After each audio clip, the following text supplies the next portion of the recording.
Hi everyone, thank you all for joining us this Sunday and tuning back into Quest as we continue to grow our relationships with God. For those of you who don't know me, my name is Jordan Purrington and I've been a part of Quest for 5, almost 6 years. Within those years, I've built numerous relationships with people, from friends to the leaders and most importantly, God. Quest has been one of the biggest parts of my life and I'm so thankful for being a part of it and everything that I've learned from it and everything that Quest and the leaders have done for me. I hope everyone stays as involved as they are in Quest, as it is super important to have a firm foundation within God, especially after high school, going out into the real world. This week, I have some special announcements for everyone. This Wednesday, June 10th, is Tori Down's birthday, so happy birthday, Tori. We hope you enjoy your day and spend it doing the things you love. Next Sunday is Leon Week's birthday, so happy birthday, Leon. I hope you enjoy your day and your birthday and that everything goes well for you. Hopefully, we will see you next Sunday back in Quest. This Tuesday at 8 o'clock, we have a Quest Zoom meetup, as we do every Tuesday. All the leaders come and anyone who's a part of Quest can come. And it's a super fun time and we all get to hang out as if we weren't in this quarantine. So if you need any information, make sure to text Jeremy and he will definitely give you what you need for that. We're almost done with school. There's 7 days left. This is the home stretch, as my English teacher, Miss Sharp, says. So make sure you're getting all your work done and making sure everything's done on time so we can enjoy our summer and finish off strong. I hope everyone is staying super safe and healthy during this quarantine. Hopefully we can all be back together on Sundays soon. And hopefully everyone is staying well. Hey, fellow Questians. Just a word of encouragement for the week. I want to start with 1 Thessalonians 5:14. It says, "We urge you, brothers and sisters, warn those who are idle and disruptive. Encourage the disheartened, help the weak, and be patient with everyone." Now, the world the way it is today, it's hard to watch any of the news or to look forward to what's ahead. And if we just sit back and watch, what good are we doing? We need to reach out to those who are hurting. We need to reach out to those who are being disruptive or being idle, and encourage them to get into the Word and to read and understand God's heart and how He wants the good to come out of this, any of this situation, and have more of a positive light, I guess you could say. So I encourage you to reach out to someone this week, ask them how they're doing. I challenge you to do something that you don't normally do. Go for a run. Being cooped up inside and stuff's finally starting to open, yes, but you need an outlet. If you don't have an outlet, you're going to bottle everything up, and that's where we're having issues, is everybody's inside and they cannot wait to be out and doing stuff. Even try getting off Facebook, Instagram, and TikTok and see what happens. Just for a week. Try it. Well, try it for a couple days and then go to a week. And see how much stress has gone in your life.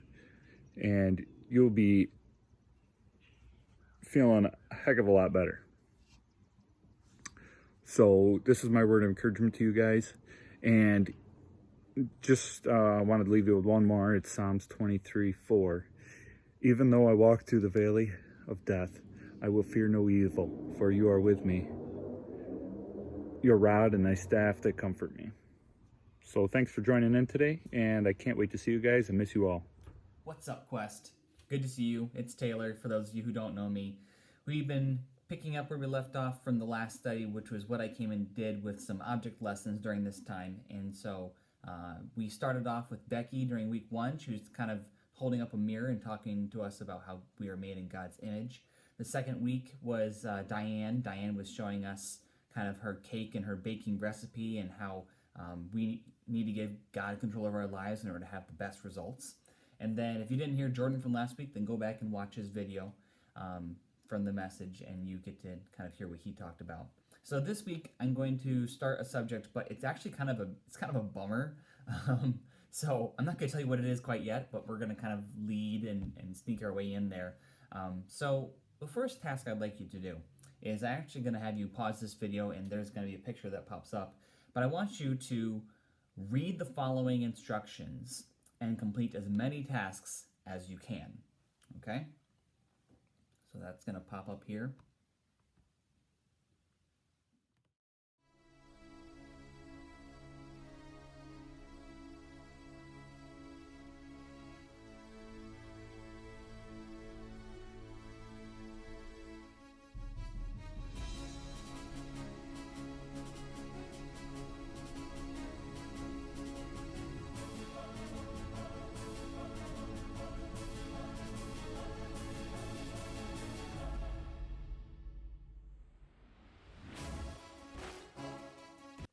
Did you catch it? It's a little tricky, right? Now, believe it or not, this is one of my favorite tasks to give as a science teacher to my students because almost all of them fail it. And I don't know if it worked the same this time around for you guys, but it's not that I want them to fail, but I'm trying to show students that it's easy to not understand instructions and to go out of order. Very easy. It demonstrates the importance of following those directions in a specific order of steps. Now, what if I asked you to complete the challenge without reading the instructions at all? Like, not even reading the prompts, the questions. That'd be hard, right? To get anything correct, it'd be impossible. Well, think about it this way. If the Bible is God's, we call it Bible, B-I-B-L-E, if it's God's basic instructions before leaving Earth, B-I-B-L-E, and you've never opened the book to figure out what it says, you've never read the recipe, you've never tried to follow the instructions, then how do you think your life is going to turn out? Just a thought as we're thinking about this.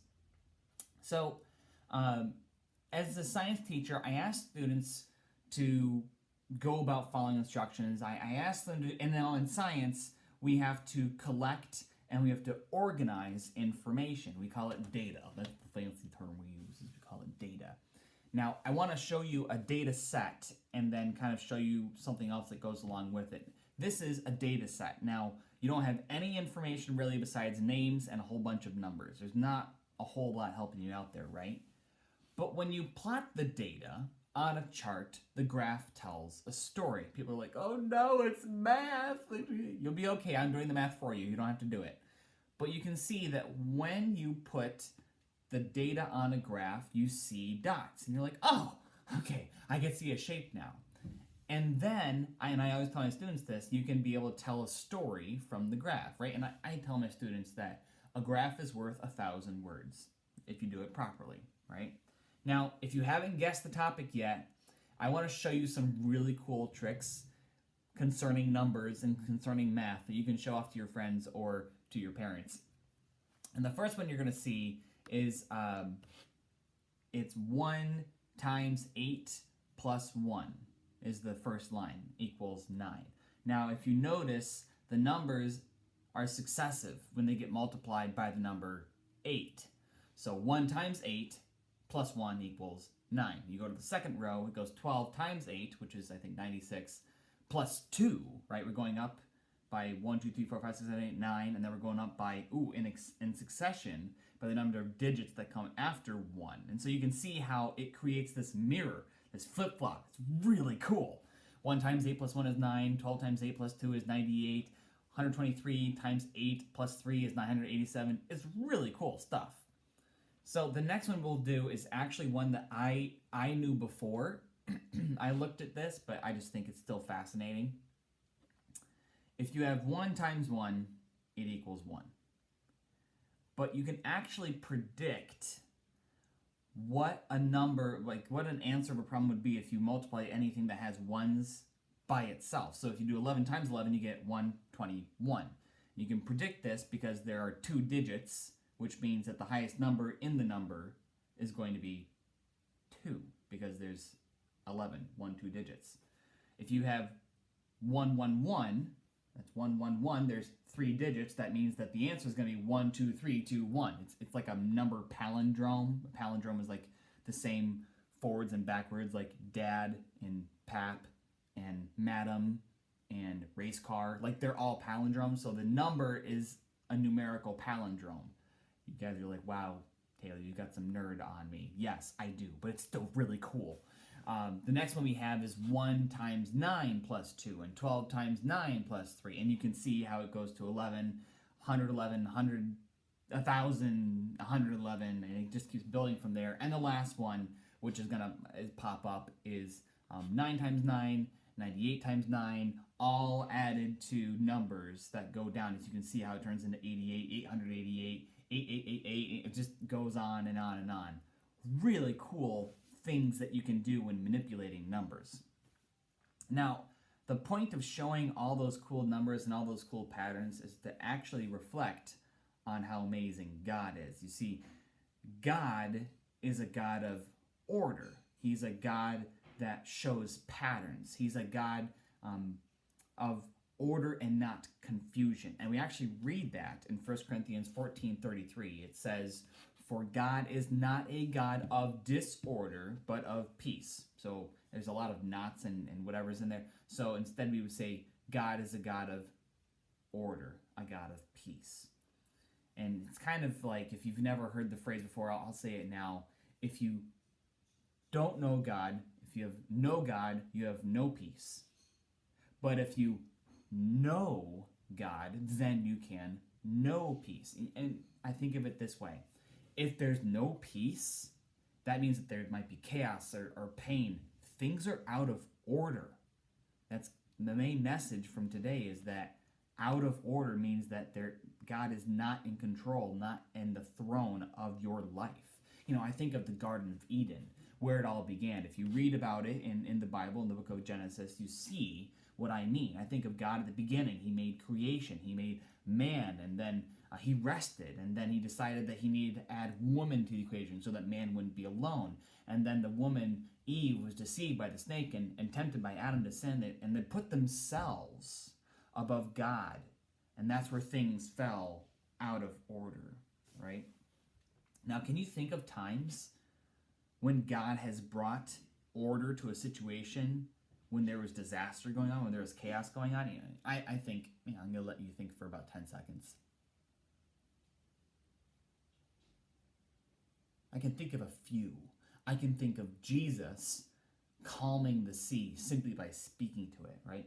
I can think about the Israelites wandering the wilderness, and then God gave them commandments. I think of the world before Jesus took away Satan's power by rising from the grave, right? There was chaos and disorder, and Jesus stepped in. God stepped in to make things right. God is a God of order, not confusion. And I would argue that if you see death and destruction in the world, something is out of order. And I can even think of what's happening in our current times. We're facing some serious craziness and issues out there. I think of, there's terrorism, there's disease, there's natural disasters, there's starvation, there's racism, Christians are being killed, and there's more. Something is out of order. And if your life is out of order, stop this video. Stop this video. Get on your knees and ask God to put it back in order, because God is a God of order. Nothing that I can say or do will fix your life. Only God can. After that, ask God to put things in order, and then get quiet and listen. Listen carefully, because he might tell you something that you need to respond to. Maybe something to cut out of your life so he can be Lord of your life again. Whatever it is. Now, for the rest of us that did not pause the video and stop and have a reset, we live in a world that is out of order. And just think of the big out of order sign that you see in a bathroom that's got a slippery floor. And if we don't heed and understand the fact that there's an out of order sign, we're going to slip and fall and get hurt, right? It's just what happens. Now, the good news is that God will set things back in order one day. I read the end of the book. I know what happens. We win. Sorry, not going to say anything more, but it's really cool. If you haven't guessed the topic for today, we're actually talking about numbers. What? Well, numbers, because numbers help us to understand and see order. I think if God is a God of order, we're more than not. We're talking about numbers. We're talking about God using numbers. We're talking about us being able to understand things simply by being able to see the numbers in them. Now, I think about a baking recipe, right? Going back to Diane's lesson and her cake. Think about the order in which you'd go about making a cake. Well, I gotta make sure I have ingredients first, right? So make sure you get the ingredients. Second, you might preheat the oven, right? So it's at the correct temperature. Third, you might combine the dry ingredients. And then fourth, you might add an egg or whatever it is like that. You have to follow a recipe. I don't have a recipe on hand, but I'd be able to show you a recipe, and hopefully you've done some sort of baking, especially with this extra free time that we have. But if you deviate from the order in the recipe, if you don't follow it correctly, you might still get a cake. But it's not that beautiful cake that Diane made. It's not the one that's in your head that you're like, that's not a cake. You know, it might look a little different than what you expect.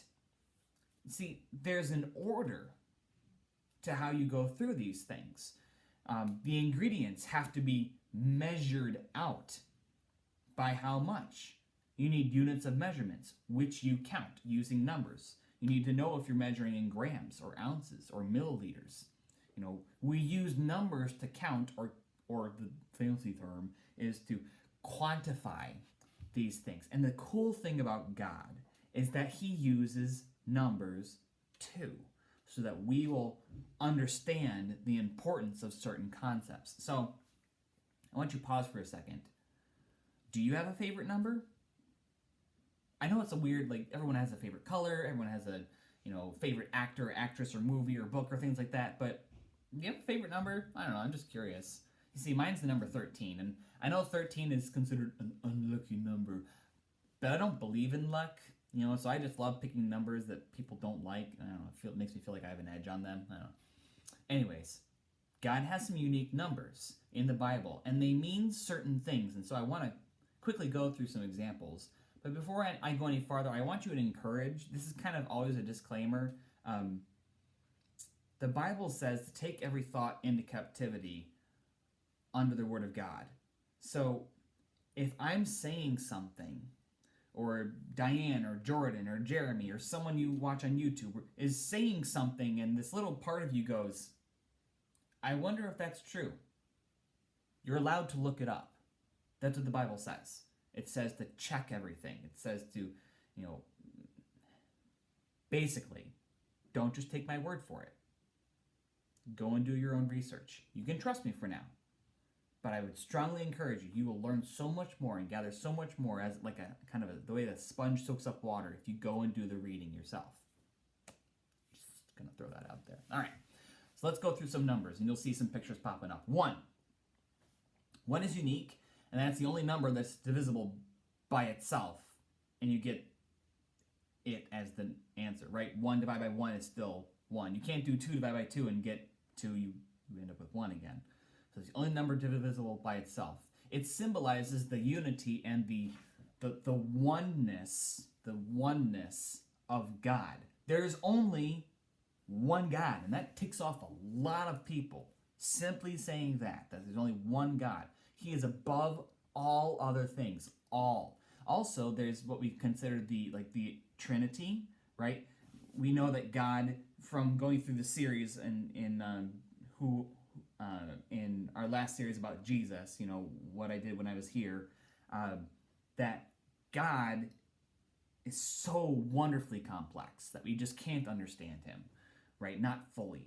We have God as the Father, we have God as the Holy Spirit, and God as the Son. And all three of them, to the best of our understanding, because God is so much higher than us, make up God, right? So there's one God. He's got these personalities and these characteristics of him, but it's still one God. Two is all about union or coupling between things. Everyone say, "Aw, this is a cute picture," right? We have coupling. We have a union between, like a man and woman in marriage. We have the image of Christ in the church. We have the Old Testament, the New Testament. We have the first Adam and the second Adam being Jesus. Can you think of times in the Bible where there were sets of two? From Sunday school, hopefully there's one. The one that pops into my head is the animals coming on to Noah's Ark, right? I just think that's so cool. I mean, that's totally a God thing. The animals just walk up in sets of two. What? Anyways, can you see that God is a God of order, even in that story? How about 3? The number 3 is used 467 times in the Bible and represents completeness, right? How many people are there in the Trinity? Well, there's 3. How many days was Jesus dead before he rose again? Right? Think about that. Sets of 3. It kind of indicates this completeness that we have. We think about Even when Jesus had conversations with Peter, right? Remember, Peter denied Jesus, complete denial, 3 times. And then Jesus reconciled him by asking him 3 times, if you love me, feed my sheep, right? 3, powerful. We're actually going to skip on to another number. We're going to skip to number 7. And you can research the others if you like to. God has an importance in 4, 5, and 6, but I'm trying to hit the big ones. You can go and do that digging on your own. Dig in. 7, I'm going to skip to. 7 is used 735 times in the Bible, and it's the number of perfection. For example, how many days did God take to create everything? He took 7 days, right? And number 1 through 6 was the actual work that was involved, and then 7 was the day of rest. Think about it. 7 days in the week. Do you think there's a reason for Sunday? Just think about it. 7. How many times did Jesus tell Peter to forgive someone? Peter was like, oh, should I forgive them 7 times? And Jesus was like, no. How about 70 times 7?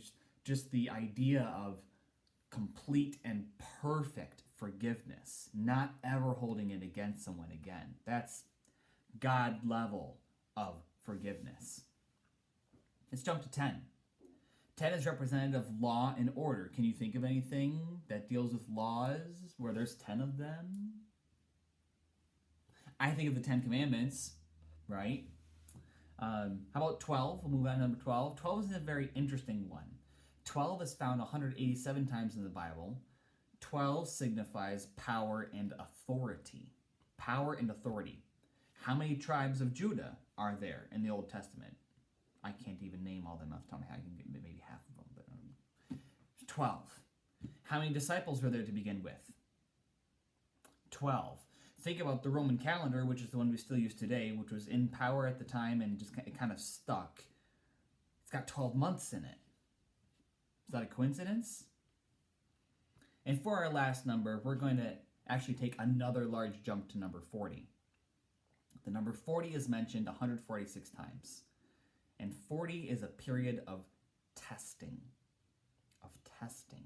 Can you think of times when 40 was used in the Bible? Think about it.